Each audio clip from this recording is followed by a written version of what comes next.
Cool. So I'm Nina Baker. I'm new to Straven Road. I've just recently moved down from Wellington, where I've had a GP practice there for about 5 years.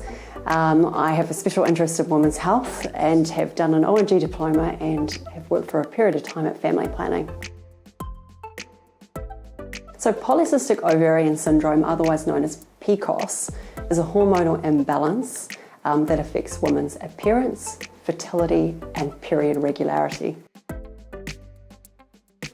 So PCOS is actually really common. It can affect between 10 to 25% of the population, and sometimes it can run through families.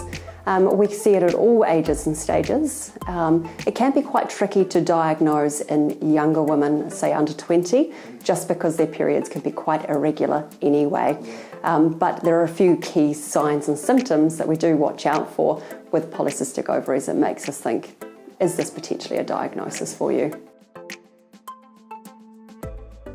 So the first one is periods changes. So they can have irregular periods or no periods whatsoever.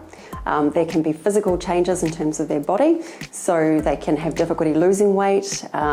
They may be gaining weight. They could have excess acne or excess hair on their skin, commonly around the chin, sometimes around the nipples.